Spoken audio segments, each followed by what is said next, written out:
Alright then, time for another video. I do apologize if the video doesn't come through that well, but we'll do what we can. Anyways, I'll do another video on the prince today, shall we? So, let's go from the prince to gain power through sin, though Machiavelli used the word wickedness. In chapter 8, concerning those who have attained a principality by wickedness, Machiavelli goes into cases where individuals use less than moral means to seize power.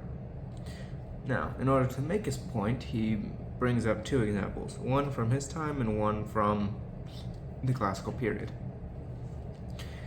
Agathocles of Syracuse for the past, Levaroto da Fermo from the present. Well, present, he'd be the past to us. Starting with Syracuse, being established in that position, praetor of Syracuse, and having deliberately resolved to make himself prince and to seize by violence said position, he, Agathocles, assembled the people and the senate of Syracuse, as if he had to discuss things with them relating to the republic. And at a given signal, the soldiers killed all the senators and the richest of the people. These dead, he seized and held the princedom of that city without any civil commotion. Essentially, Agathocles would take advantage of internal positions within his own, I wouldn't say kingdom, because it was a republic at the time, but his own country to gain a position of power. From there, and having established himself as a important person, he rounded up everyone who would be a threat to his rule if he tried to take it by force, and had them all killed in a massive act of violence. Furthermore, by eliminating those who were the biggest threats to him, he was able to eliminate any potential rivals that might claim the throne should he happen to look weak. Furthermore, Machiavelli mentions during this interim period how Agathocles had reached out to a Carthaginian military commander on the same island of Sicily as well. This would ensure that the commander, would not interfere or would otherwise back the coup. Key here is that Agathocles made sure to eliminate the immediate opposition while not making unnecessary enemies to maintain his rule. Had he just killed all of the people within Syracuse that were a threat, there would still be the possibility of the Carthaginians invading, because the Carthaginians were rivals for the territory and so would put up a willing fight to take it from them. And being that the Sicilian Wars had been, shall I say, a pretty consistent thing throughout that period, it was a real concern. And so, by keeping his enemies either dead or not enemies at the time, he was effectively able to take power. And by the time Carthage did go to war with his state, he was already firmly in his position as king. But, that being said, Machiavelli does acknowledge such methods may gain empire, but not glory. The person who engages in underhanded methods will not be respected. People don't care about the person who killed all his rivals. At least they won't respect him. They may say, okay, he's in charge now. I don't like it, but he's in charge. But I don't care for him. Results may be gained. You may, as he said, gain an empire. You may rule a territory. But a good reputation will not be among them unless other actions are taken. You must actually care for those under your empire, or at the very least, take enough care of them that they think you're better than the last person and are willing to support you. A people who believe that backing you guarantees their safety and their prosperity, although Machiavelli doesn't mention this directly in this chapter, is a way to gain that glory, to gain that respect and maintain your rule. Moving on to Levaroto. Giovanni, therefore, did not fail in any attentions due to his nephew, Levaroto, and he caused him to be honorably received by the Fermians, his home city. He, Levaroto, betook himself to a chamber, whither Giovanni and the rest of the citizens went in after him. No sooner than they were seated than his soldiers issued from secret places and slaughtered Giovanni and the rest. Now, within this, I cut it for the sake of ease, because, well, let's face it, this is already a long one. But essentially what he did was he gathered all the important people in his hometown or city of Fermo and eliminated them all at once. He worked with a relative and was successfully able to take over. And once again, an individual who wished to engage in a coup eliminated all major threats to his power. And that is a key. If you are doing a coup, by definition, you are using force to gain power. Logically, if might makes right, anyone else can do it to you. If that is what you're playing by, that's the rule set you've accepted, then anyone can do it to you. If you do it to them, they can do it to you. In a republic or a standard monarchy where power is inherited either through votes or by just natural inheritance of death to child or whoever is heir, in those systems, you have less to worry about in terms of bloody coups because there's another way to establish power. After all, if you happen to lose an election as a person to gain the presidency, well, sucks to be you, it's unfortunate, but you can always try again. There have been many presidents who did so. Richard Nixon, don't know what I was trying to say, Nis isn't a word. Richard Nixon tried to run against Kennedy. He lost, but he was still elected president years later. We've had similar examples. Trump failed in 2020, but he got elected in 2024. When you are an elected leader, you have other options to inherit the throne, or rather, to be elected to your power. It might as well be a throne, given how much power a modern executive has, but there is still enough of a difference to note them as separate. Meanwhile, for a prince, or anyone else who could inherit a throne through succession, you still have that inherent understanding that, hey, maybe I'll get lucky. Maybe some people will die and I'll inherit the throne, or I get to be regent, who knows? It all depends on the specific situation, but,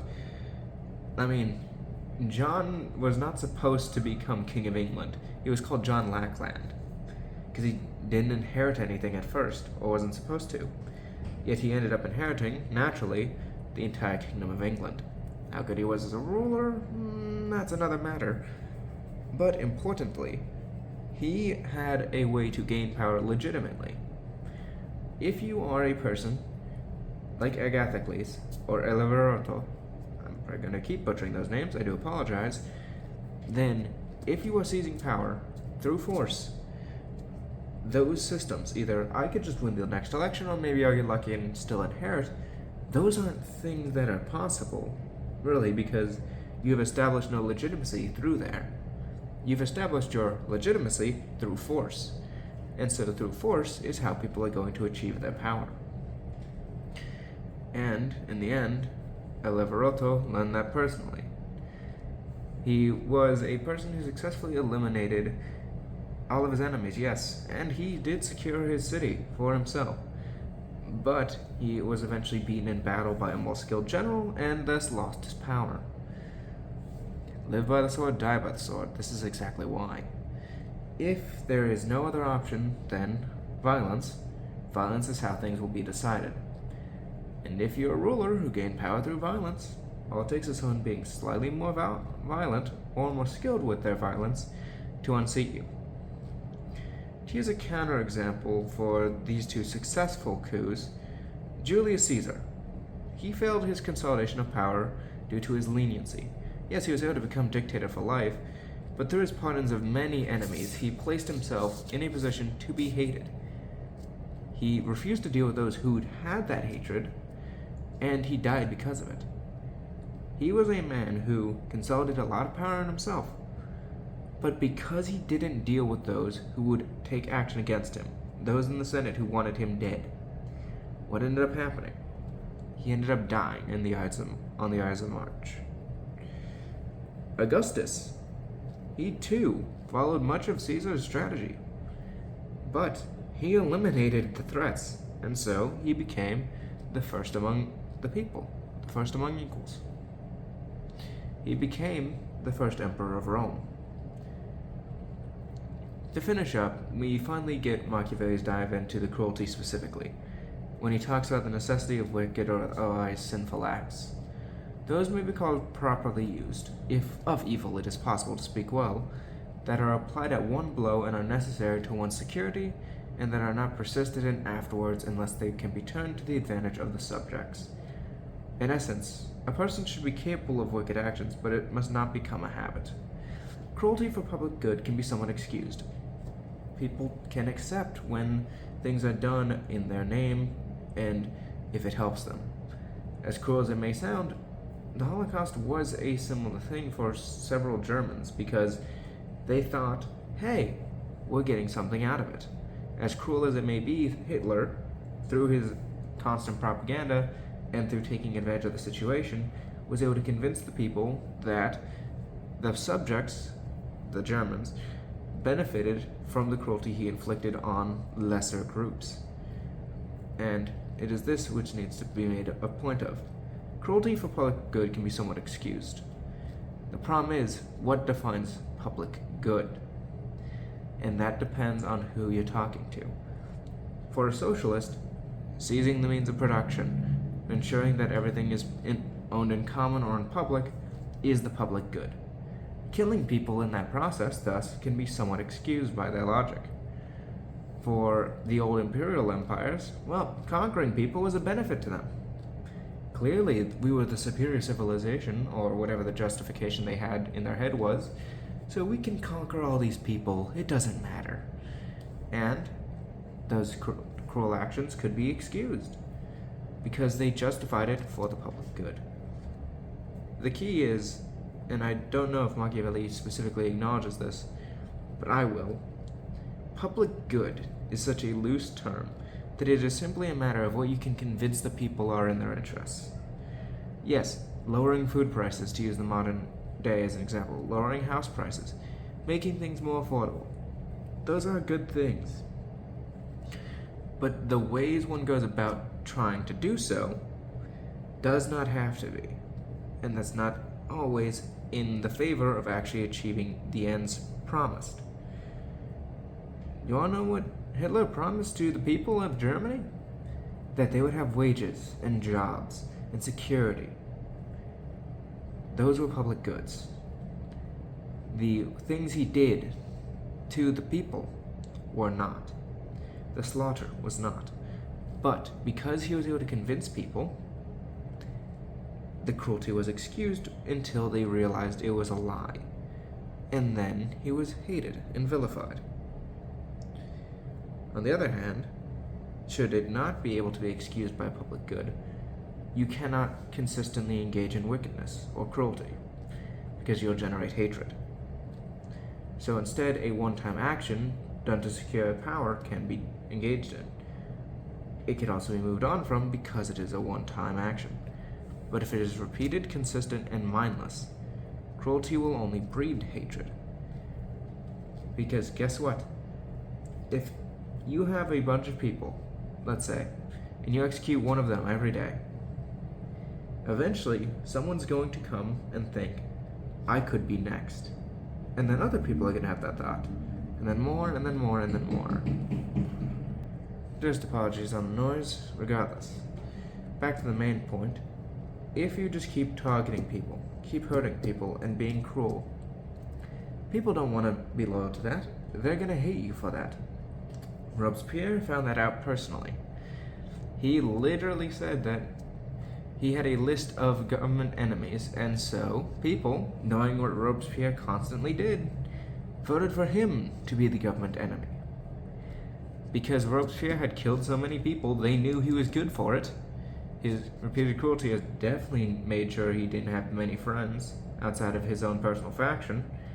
And the moment the thought clicked, I could be on that list, he could be targeting me, suddenly that hatred had a very real justification to turn into cruelty against the cruel person. And so, he died. You cannot just constantly engage in wicked acts. You must restrain yourself, only doing them when absolutely necessary. For example, using a coup, there's no way around the fact that people are going to die, that cruelty will be engaged in at some point. I mean, it's a coup. you don't exactly wrong no one in taking over something through armed force. But if it's a one-time thing, and that's the last of the cruelty, well then, people can move on. How many dictators do we know of where people said, yes, what he did was cruel, but he at least did this that helped our people, or at least did that? You can legitimately find cases of that with Gaddafi, with Iran, with Iraq, with Hussein. Literally just list a bunch of dictators and you'll probably find at least one person saying, but he helped our people, to justify the actions. And so, you must necessarily realize that if it's a one-time action of cruelty, or it's done minimally as necessary to secure one's safety, then, of course, people are more willing to accept it. But if it's repeated, consistent, and mindless, people will not like it. Henry VIII has a lesser body count than some of his children, to my knowledge. At least one of them. And yet, he is remembered as a giant tyrant. Why? Because what cruelty he did engage in was constant over his reign. At the very least, the latter part of it. And so, people hated him for it. And when he died, they would continue treating him poorly, even though, let's face it, he wasn't even one of the most cruel people of his time. I mean, freak. Just look at the Ottomans. They literally killed their own brothers. No, before the throne, but that's a whole other story. And then you had Wallachia, which had its own thing with Vlad a bit beforehand, and Spain was engaging in its own policies throughout the Americas. Henry VIII was not some exception when it came to brutality. Yet we remember him as the king who constantly killed his wives because it was repeated, consistent, and arguably mindless.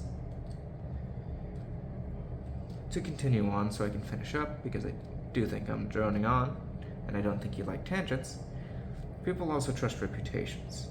This is something Machiavelli mentions, but I'll dive into a bit more. An individual who has never engaged in brutal actions will not find it likely for them to do so, and if such actions become necessary, will be seen as compelled rather than reasonably decided. Machiavelli mentions this last part especially. People will not respect you for making a wise but cruel decision if you seem like a person who was never willing to do so. It seems like you were forced into it. And a person forced to do something necessary isn't really respected for doing that which is necessary. And this goes to show what happens when you have a certain reputation. If you have a reputation for a behavior, people are going to expect that from you because it's what they associate with you. If you constantly engage in an action, or constantly avoid an action, or constantly do any number of things to gain a reputation, that is what's going to be expected of you. A person who is constantly timid, the moment they actually stand up and assert themselves, is not going to be respected for their bravery. No, they're going to be thinking this is a bluff. People are going to look at this person and say, he's just putting up a front. There's no way this is true. And so, it's going to be ignored. Meanwhile, a person who is constantly foolish, when they suddenly make a smart decision or a wise call, people are going to call it chance or luck. They're not going to actually respect the person for coming up with a wise decision. Why? Because the reputation precedes any actions they currently take. And so, if you truly, as a person, wish to have people respect you, or to associate you with the willingness to do what is necessary, you must build a reputation for that. A person who has never engaged in cruelty, when they first do so, will not be taken seriously if they say they have. Imagine hypothetically the friendliest person you know and they kill a village or destroy a city. I know extreme example, but tell me with a straight face you'd believe that. No one would. The friendliest person in the world doing one of the most heinous or destructive acts you can think of is not something you'd expect, and you'd think it's a joke. or that it didn't happen at all. You wouldn't believe it. But if you learn someone, say, eliminated all their political rivals once, and apparently all their political rivals are now gone again, well then, it makes sense that they would be behind it. And so a reputation will always precede someone, or precede however you wish to say it. Your reputation, how people see you, will always carry through your actions. And so if you want to be respected as a ruler, if you want to be respected in any position, you have to build a reputation for that. You have to take actions that forward that to the other people in the world, or at the very least, within your close vicinity who you care about their opinions. Yes, will it necessarily be faking on some occasions? Likely. That's just how it is. But it is necessary if you wish to have an important reputation. If you wish to have a reputation that is important to your goals. You want to be the person who people think can stand up for themselves, can come up with the wise decisions, can make the right calls, as these people Machiavelli addresses and praises do, or did. And so, you must build a good reputation. If you wish for glory and empire, you must plan beyond just the methods to get there. A Machiavellian schemer may get power, sure, but they won't necessarily be respected, especially given the modern term Machiavellian. It takes some level of behavior to actually gain that glory, gain that respect. And so, the sin is not the end. Wickedness is not the only thing to do. As much as people may confuse Machiavelli's beliefs as do whatever is necessary to seize power, it is more accurate to describe it as do what is in reason to do so. Sometimes wickedness is a means to an end. A person not willing to kill those who would threaten them or their people is going to suffer for it. And killing those people can be argued to be a wicked action. But sometimes it is necessary. To finish, when you make a decision, or when you wish to have power, do not dismiss wickedness. Do not dismiss immoral behavior, but do not embrace it as the sole option. Sometimes, yes, the quickest option is to sin, or even the best, but that does not mean it should always be the option taken. I do hope you enjoyed the video. Goodbye.